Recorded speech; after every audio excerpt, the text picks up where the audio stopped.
From its inauguration in 2017, the Trump administration embarked on a path to reshape America's domestic and international standing.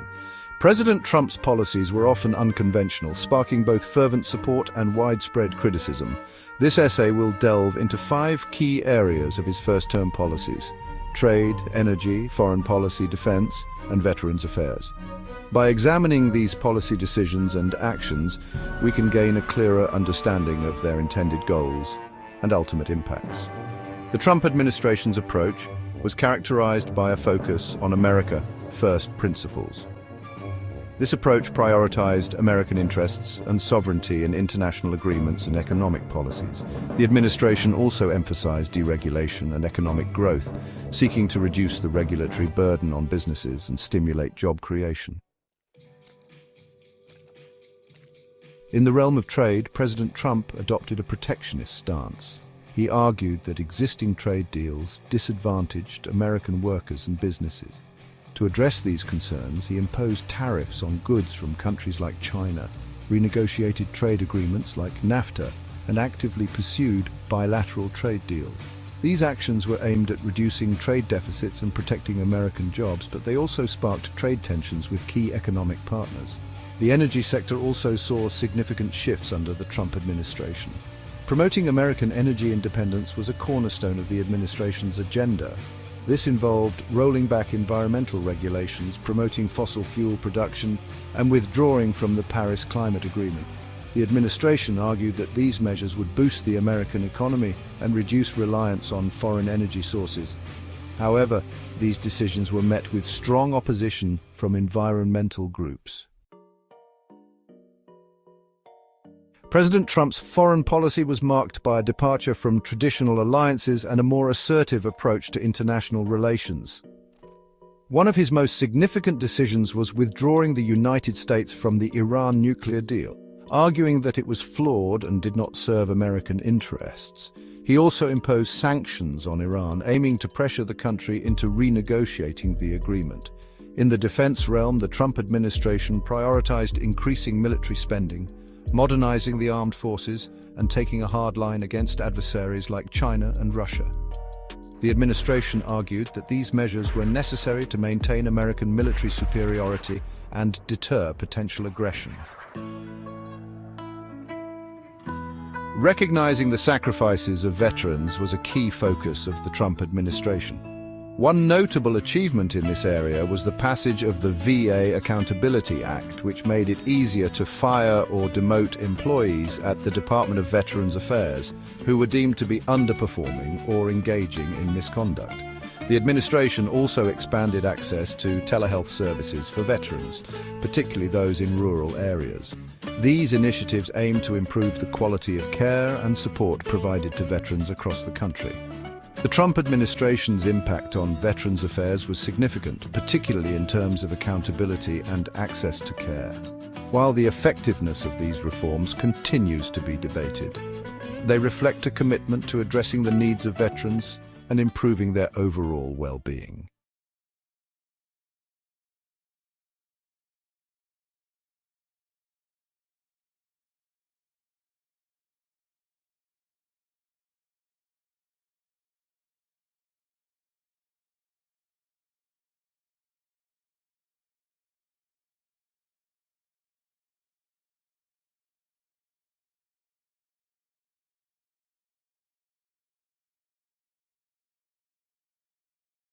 I don't think people understand just how thrilling long-range shooting can be.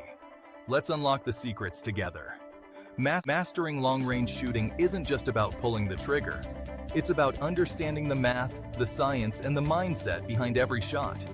From bullet drop to wind drift and the intricacies of ballistics, each factor plays a crucial role. Sean Armstrong, a former U.S. Army sniper, shares decades of experience in his book, making complex concepts easy to grasp. You'll learn about muzzle velocity, bullet trajectory, and choosing the right optics. But knowledge alone isn't enough. Mastering fundamentals like breathing techniques, trigger control, and body positioning are key. Combine this understanding with dedicated practice, and you'll see your accuracy soar. So grab your gear, head to the range, and start unlocking your potential. Long-range shooting isn't just a skill, it's an adventure. Ready to take the shot?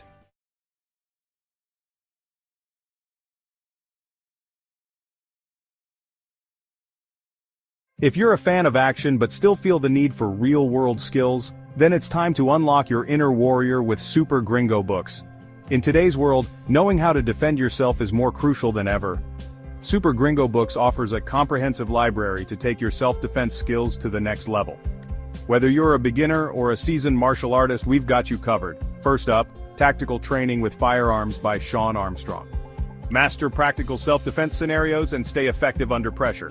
Next, the magic of long-range shooting. Is it an art or a science? Dive into the techniques and mental discipline required to hit your mark every time. Finally, Warrior's Path, the epic journey of modern karate. From history to advanced techniques, immerse yourself in the philosophies and practices of Dragon Kenpo 2.0. Empower yourself with confidence and skill. Visit the link below and join our community today. Start your journey towards mastery in self-defense and martial arts now.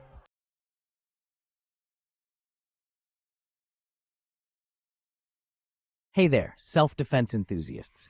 Ready to take your skills to the next level? Let me introduce you to the ultimate resource for mastering self-defense, Super Gringo Books. Super Gringo Books is the premier self-defense publisher, offering a treasure trove of knowledge to sharpen your skills and keep you prepared for any situation. Whether you're a beginner or a seasoned pro, there's something here for everyone. First up, we have Tactical Training with Firearms. This book is your go-to guide for mastering the art of handling firearms safely and effectively. Learn everything from basic handling to advanced tactical maneuvers. It's a must-read for anyone serious about self-defense. Next, dive into long-range shooting, Zen or science. Ever wondered what it takes to hit a target a mile away? This book breaks it all down, blending the mental discipline of Zen with the precision of science. It's a fascinating journey into the world of long-range shooting. For those who prefer hand-to-hand combat, you can't miss a Warrior Path, the epic journey of modern karate Dragon Kenpo 2.0. This series is split into multiple volumes, colored belts, brown belts, and black belts. Each book takes you through the ranks, teaching you the moves, mindset, and mastery required to become a true warrior. Starting with colored belts, you'll learn the basics and build a strong foundation. Move on to brown belts and dive deeper into advanced techniques and philosophies. Finally, the Black Belts volume will guide you to the pinnacle of mastery, integrating body, mind, and spirit. Super Gringo Books isn't just about techniques, it's about building a warrior's mindset. It's about discipline, focus, and the relentless pursuit of excellence. These books are crafted by experts who live and breathe self-defense, ensuring you get the best, most reliable information out there. So, what are you waiting for? Head over to Super Gringo Books and start your journey to becoming a self-defense master. Equip yourself with knowledge, train hard, and stay safe. Remember, the best defense is a well-prepared defense. Until next time, stay sharp and stay safe. Thanks for watching. Don't forget to like, subscribe, and hit the bell for more tips and guides.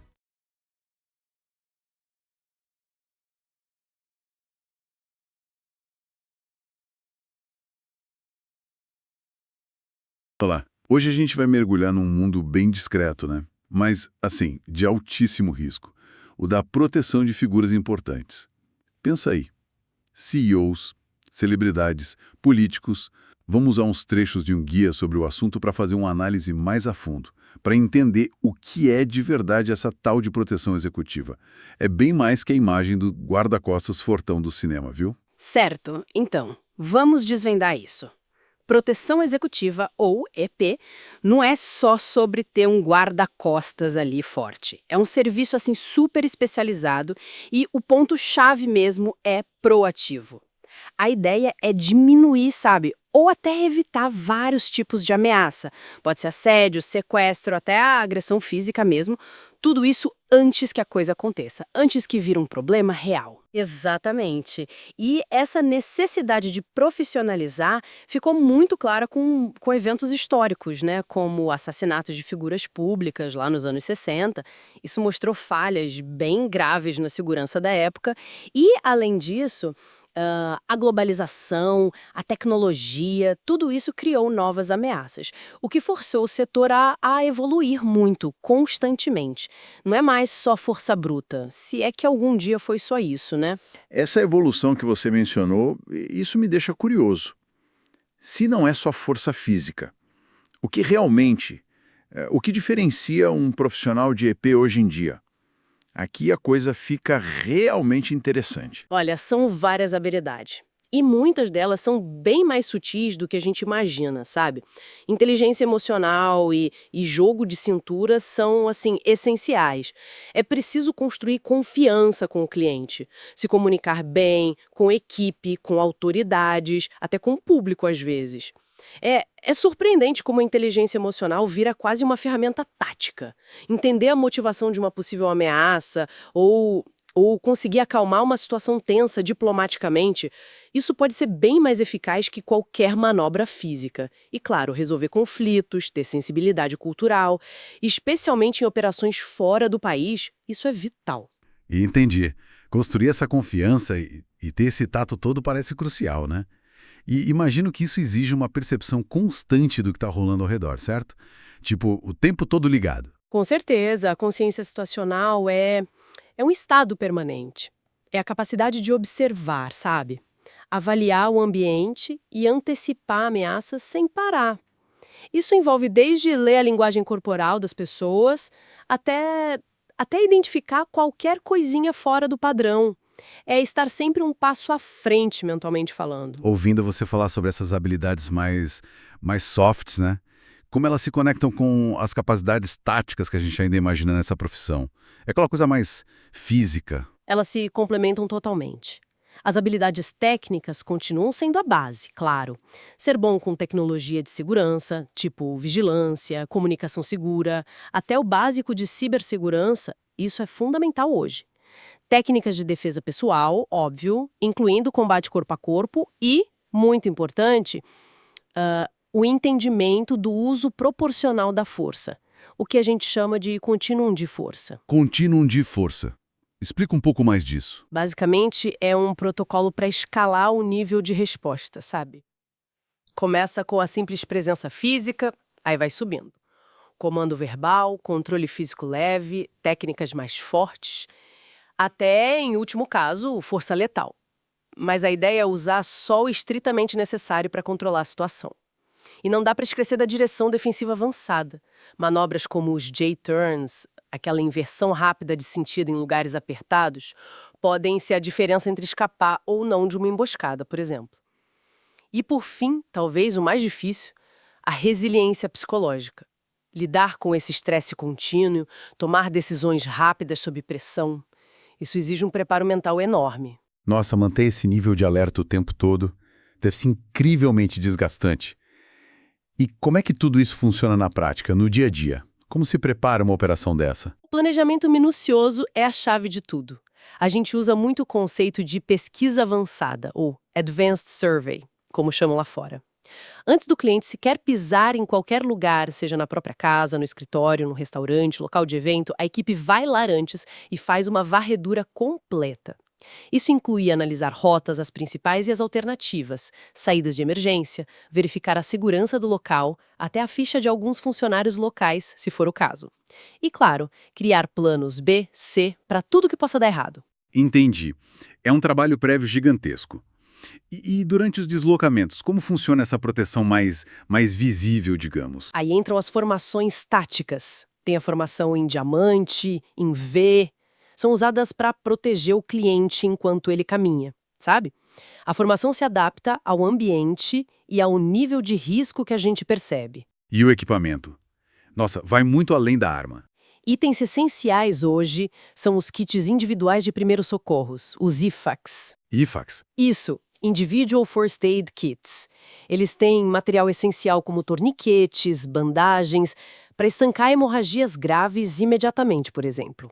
Tecnologia de comunicação segura, claro, é vital, e às vezes tem umas coisas inesperadas que ajudam muito, tipo uma simples cunha de porta tática para bloquear uma porta rapidinho, ou uma corda resistente, tipo 550 cord, pode ser útil numa emergência. Imagino. E carregar tudo isso discretamente já deve ser uma habilidade por si só. Com certeza. Falando em desafios, quais são aqueles menos óbvios? Aqueles que não costumam aparecer nos filmes de ação, sabe? Um dos maiores é a rapidez com que as ameaças mudam. Elas evoluem sem parar. Hoje, por exemplo, as ameaças digitais, tipo doxing, que é quando expõem dados privados da pessoa online, ou a engenharia social, que é manipular pessoas para conseguir acesso ou informação. Isso é tão perigoso quanto um ataque físico hoje em dia. E tem também os riscos internos, né? Que vêm de pessoas próximas ao protegido. Isso é bem complicado. Isso levanta umas questões éticas bem complexas, imagino eu.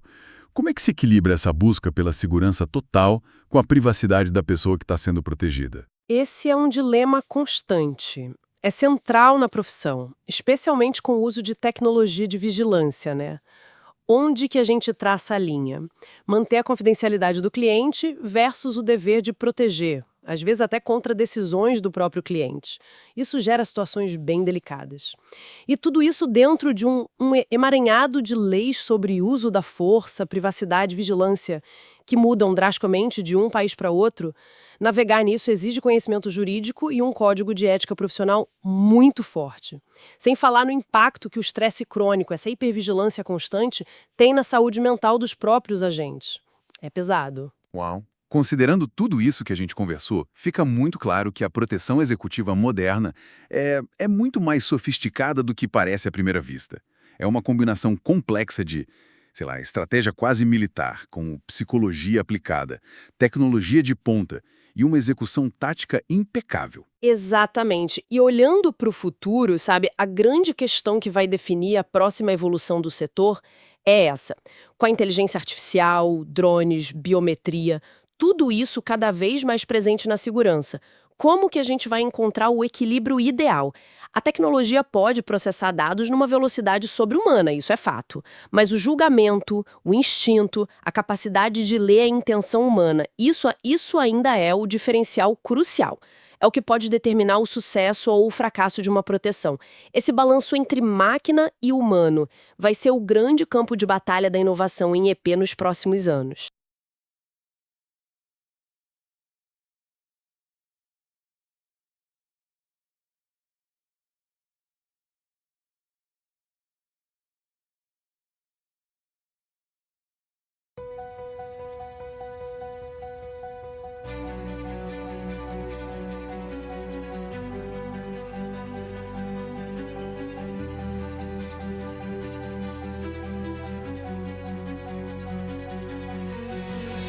Ladies and gentlemen, fellow enthusiasts of firearms training, let me ask you a question.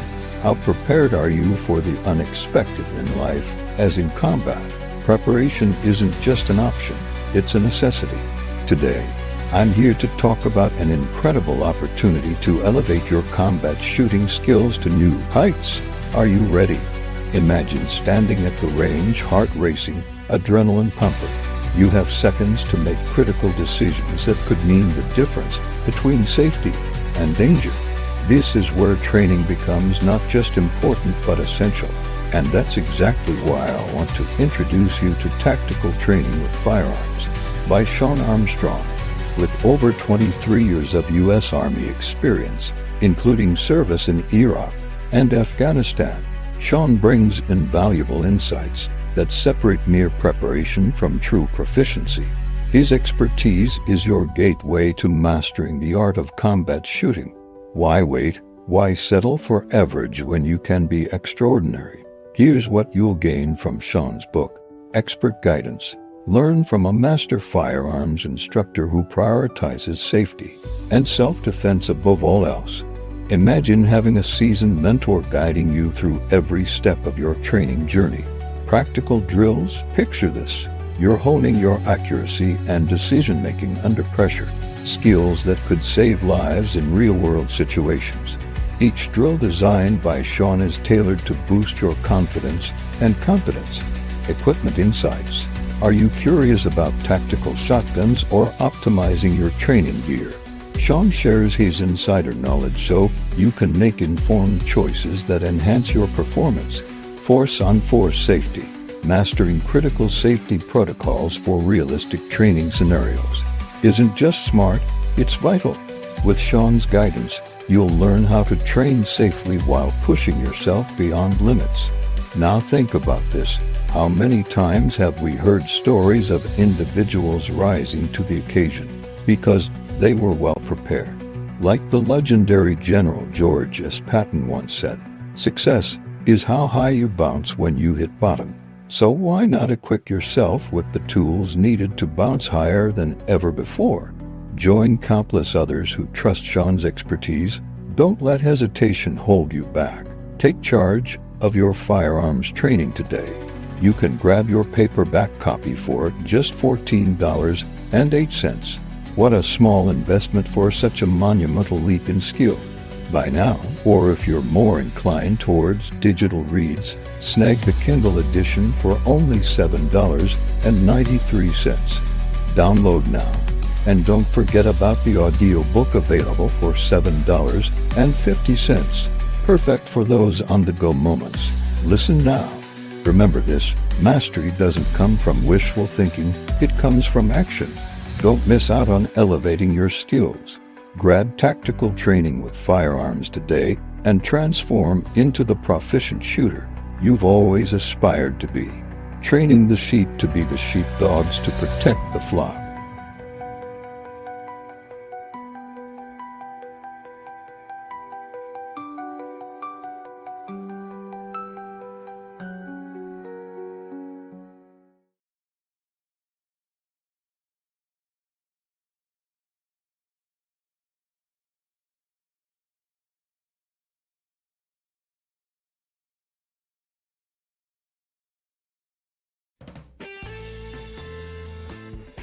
Socialism and communism are political ideologies that promise equality and prosperity for all.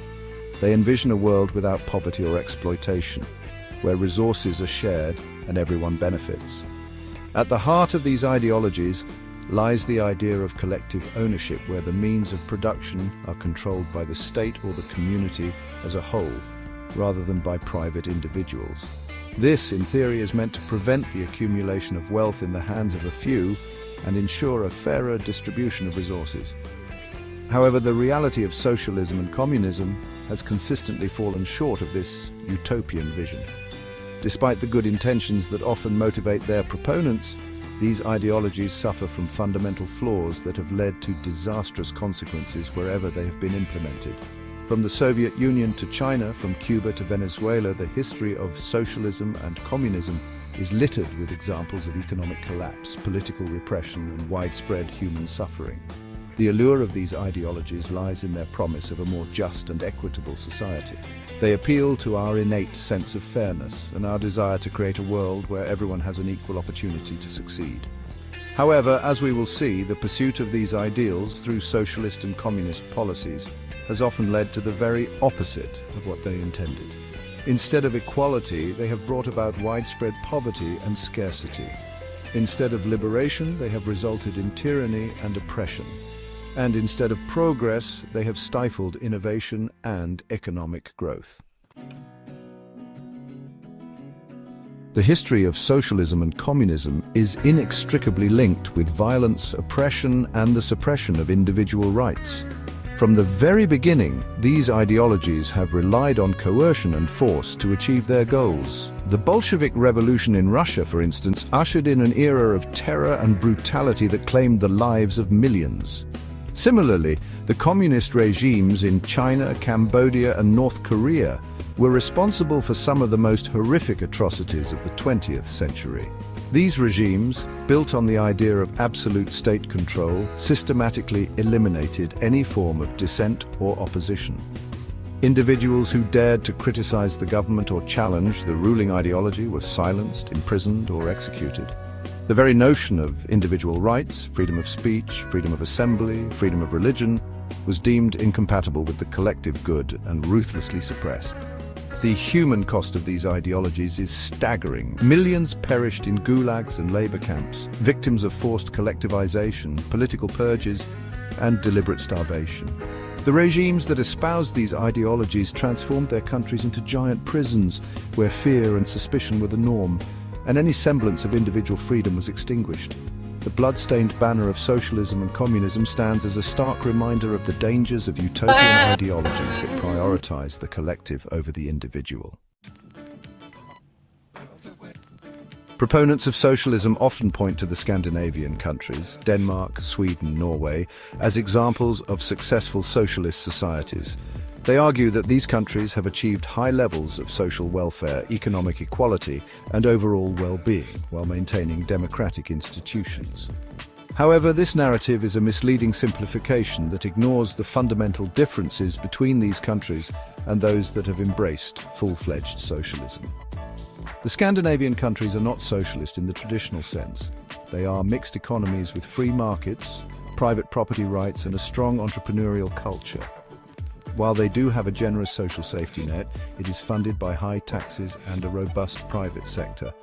Their success is not due to socialist policies, but rather to a combination of factors, including a strong work ethic, a culture of consensus building, and a commitment to free market principles.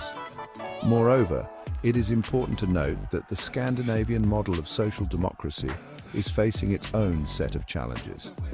High taxes, while necessary to fund the welfare state, can discourage investment and entrepreneurship. The generous social benefits, while well-intentioned, can create disincentives to work and lead to dependency. And the bureaucratic nature of these systems can stifle innovation and economic growth. The fundamental flaw of socialism and communism lies in their disregard for individual liberty. By concentrating power in the hands of the state and suppressing individual initiative, these ideologies create systems that are inherently inefficient, unsustainable, and ultimately inhumane. They stifle innovation, discourage hard work, and erode the human spirit. In contrast, capitalist democracies, while far from perfect, recognize the importance of individual freedom and the power of the free market. They allow individuals to pursue their own self-interest, which in turn benefits society as a whole. By protecting private property rights, encouraging entrepreneurship, and rewarding hard work, capitalist democracies create the conditions for economic growth, innovation, and prosperity. The choice between socialism and capitalism is not just an economic one, it is a moral one. It is a choice between a system that seeks to control and a system that seeks to empower. It is a choice between a system that values conformity and a system that celebrates individuality. And it is a choice between a system that has repeatedly led to tyranny and oppression and a system that, despite its flaws, offers the best hope for human freedom and flourishing.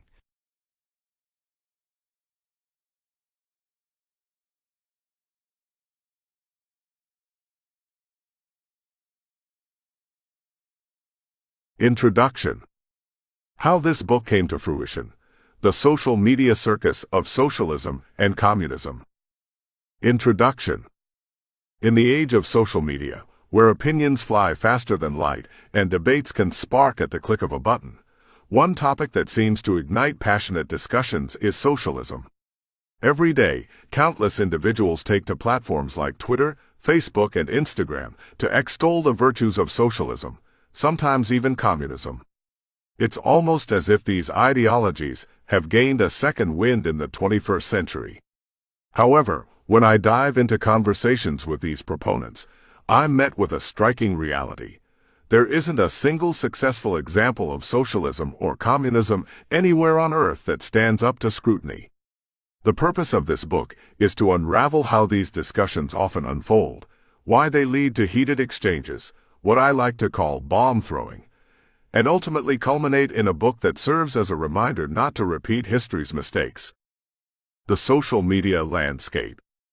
Picture this. You scroll through your feed and see post after post praising socialism as the savior for modern societal woes.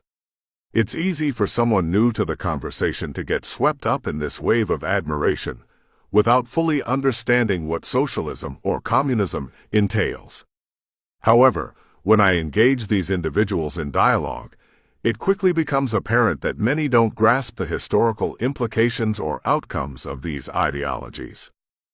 The first thing I often ask is for examples of successful socialist or communist states. More times than not, Scandinavia pops up as the shining beacon of socialist success. But here's where things get interesting. Scandinavia isn't socialist.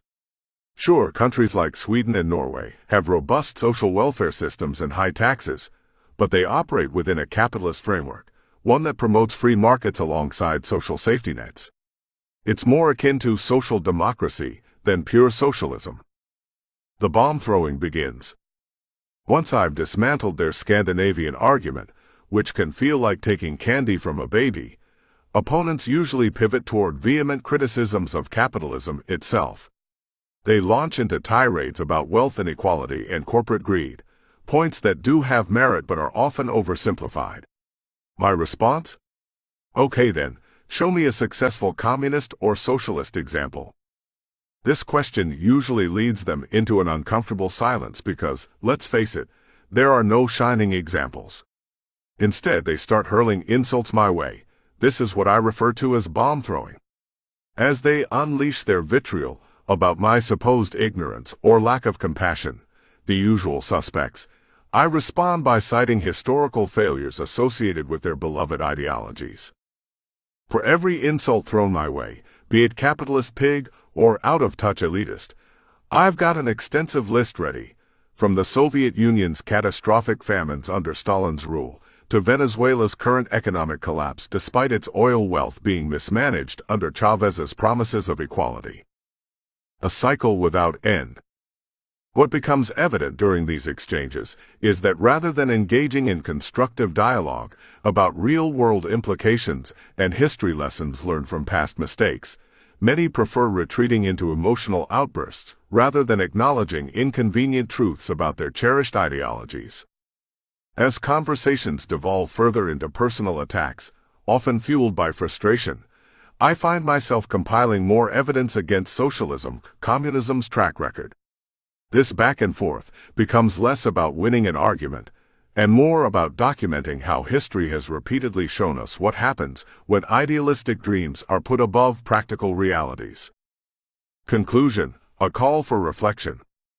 By the time our discussion wraps up or spirals out of control, I've managed to gather enough material and personal anecdotes to piece together what would become this book. It serves not only as an exploration of failed ideologies, but also as a cautionary tale for those enamored with utopian dreams devoid of practical grounding. In conclusion, social media may amplify voices calling for socialism and communism daily. However, it's crucial we pause and reflect on history before embracing such paths again. With over 100 million silenced voices from those who suffered under oppressive regimes speaking out from beyond the grave, starved or murdered in pursuit of unattainable ideals, it becomes our responsibility not just to listen,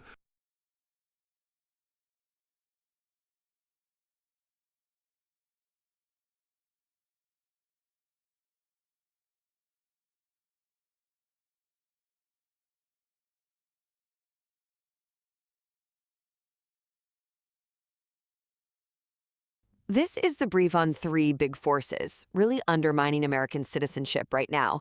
So we're looking at analysis from Sean Armstrong, a security expert. He basically says the crisis is this. It's getting harder for you, the individual citizen, to actually influence your own government, right? Okay, first up, what he calls identity-based tribalism. This is when people start prioritizing things like race or background over just being, well, American.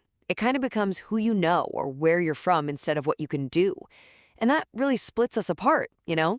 It weakens the common ground we need for democracy to even work. Second, there's the fading of the self-sufficient middle class. Think about it historically. They were kind of the backbone, the balancing act between the rich and the poor. When that group shrinks, things get unstable. People feel left out, politically checked out, and you see more unrest. And finally, Armstrong flags the issue of the, quote, deep state. Basically, powerful government folks and agencies, think maybe the IRS or EPA, who weren't elected and don't really answer to us directly. When these groups make and enforce the rules, citizens can feel totally powerless against this huge, kind of shadowy system. So you put it all together, this tribal splitting, the economic squeeze on the middle, and this feeling of an out-of-reach government, and it's seriously chipping away at the whole idea of governing ourselves in America today.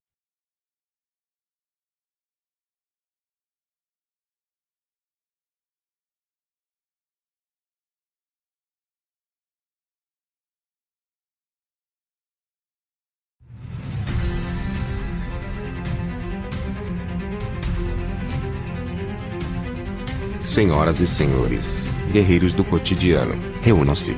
Em um mundo repleto de imprevisibilidade e sombras à espreita em cada esquina, eu pergunto a você: você está preparado para se proteger? A verdade é que a consciência por si só não é mais suficiente. É hora de nos transformarmos de ovelhas passivas em cães pastores vigilantes, guardiões de nossa própria segurança e da segurança daqueles que amamos. Imagine o seguinte: você está andando pela rua, com fones de ouvido, perdido em seus pensamentos. De repente, um estranho se aproxima de você. O que você faz? Congelar? Correr? Ou pior ainda, espero que tudo fique bem? Mas e se eu lhe dissesse que, com apenas um pouco de preparação, você pode enfrentar qualquer situação com confiança? Apresentando autodefesa para pessoas comuns. Este não é apenas um livro, é o seu guia essencial para o empoderamento. Ele equipa você com habilidades cruciais, habilidades que podem significar a diferença entre ser uma vítima e ser vitorioso. Vamos dividi-lo. Compreender a linguagem corporal é fundamental. Você sabia que 93% da comunicação é não verbal? Isso significa que, se você não estiver sintonizado com o que os outros estão dizendo sem palavras, estará perdendo pistas vitais sobre possíveis ameaças. Este livro ensina como ler esses sinais para que, em vez de esperar que o perigo encontre, você o veja vindo de quilômetros de distância. E depois há técnicas físicas, movimentos simples, mas eficazes, que podem ajudar qualquer um a se defender de um invasor. Seja você jovem ou velho, grande ou pequeno, essas técnicas são projetadas para você. Não se trata de força bruta, é sobre estratégia e habilidade. Agora vamos falar de ferramentas. As ferramentas certas de autodefesa podem fortalecer ainda mais sua determinação. Seja spray de pimenta enfiado na bolsa ou um alarme pessoal preso às chaves, saber como escolher a ferramenta certa é tão importante quanto saber como usá-la. Mas espere. Isso não é apenas teoria. Este livro mergulha em cenários da vida real e fornece dicas práticas de treinamento para que, quando confrontado com o perigo, seus instintos entrem em ação, não o medo. Pense em algumas figuras icônicas que incorporaram esse espírito de preparação. Mahatma Gandhi disse uma vez: você deve ser a mudança que deseja ver no mundo. Bem, pessoal, se queremos um mundo mais seguro para nós e nossos entes queridos, temos que agir. Devemos ser proativos em vez de reativos. Por isso, imploro a cada um de vocês: não esperem até que seja tarde demais. Assuma o controle agora enquanto ainda há tempo. Por apenas $7,50 no Kindle ou Google Play. E sim, também há uma opção de audiolivro. Você pode se amar com conhecimentos e habilidades que podem salvar sua vida. Ao encerrarmos a mensagem de hoje, lembre-se disso: o cão pastor não apenas reage, ele antecipa o perigo e protege seu rebanho. Então eu pergunto novamente: você está preparado para se proteger? Que hoje seja o dia em que o medo fique em segundo plano e o empoderamento assuma o volante. Pegue sua cópia de autodefesa para pessoas comuns agora, porque sua segurança não deve ser deixada ao acaso, deve ser deixada para você. Obrigado.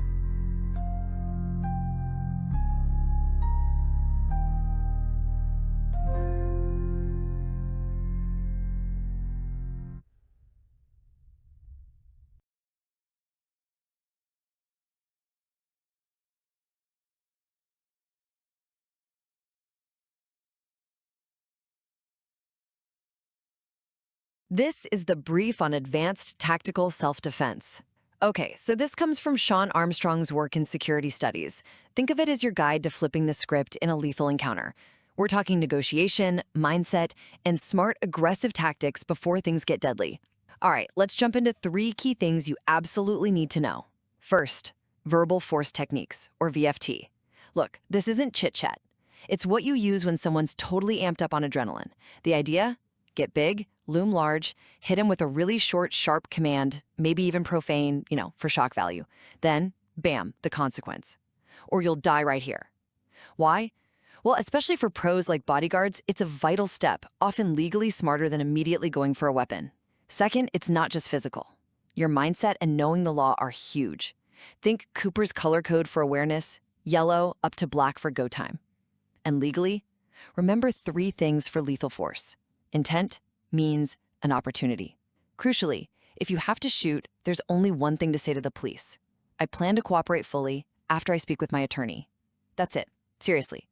Finally, let's talk close quarters combat, CQC. Most fights happen super close, like within 5 feet.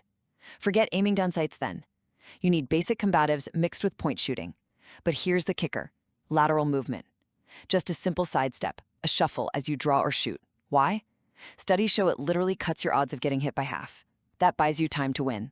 So winning means layering it all: mindset, legal smarts, and sharp tactics, before you even think about the gun.